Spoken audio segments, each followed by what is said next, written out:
అందరికీ నమస్కారం. నేను మీకు ఈరోజు చూపించబోయే వీడియో వచ్చి దేవాలయం సుబ్రహ్మణ్య స్వామి దేవాలయం లింగ రూపంలో కొలువై ఉన్న ఏకైక ఆలయం మోపిదేవి సుబ్రహ్మణ్య స్వామి గుడి.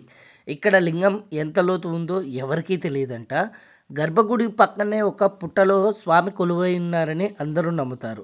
ఇక్కడికి వచ్చి పాలతో అభిషేకం చేసి స్వామివారిని దర్శించుకుంటే వివాహం ఆలస్యమైన వాళ్ళకి వివాహం వెంటనే జరుగుతుందని, అలాగే సంతాన దోషం ఉన్న వాళ్ళకి వెంటనే సంతానం కలుగుతుందని, వినికిడి చర్మరోగాలు ఉన్న వారికి వెంటనే బాగవుతాయని, అలాగే ఇక్కడ నాగదేవతతో కూడిన ఒక వృక్షం ఉంటుంది. దానికి ముడుపు కట్టి మనసులో కోరిక కోరుకున్న వారు 3 ప్రదక్షిణలు చేసి సంవత్సరం లోపు వాళ్ళ కోరిక నెరవేరుతాయని. ఇంకో విషయం ఏంటంటే నవగ్రహాలు నాగులుగా మనకు దర్శనమిస్తాయి. సర్పదోషం ఉన్న వాళ్ళు ఇక్కడ పూజ చేపిస్తే అన్ని దోషాలు పోతాయట. సాధారణంగా దర్శించుకొని ఒకరోజు నిద్ర చేయాలని అంటున్నారు.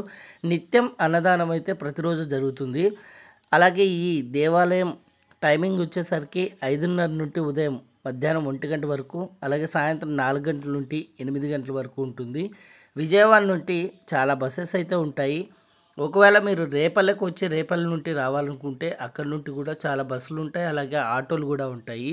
చాలా దగ్గర, రేపల్లి నుండి 12 కిలోమీటర్లే ఉంటుంది. మీరు ఎప్పుడైనా అటువైపు వెళ్తే తప్పకుండా ఈ దేవాలయాన్ని అయితే దర్శించండి. Thank you very much.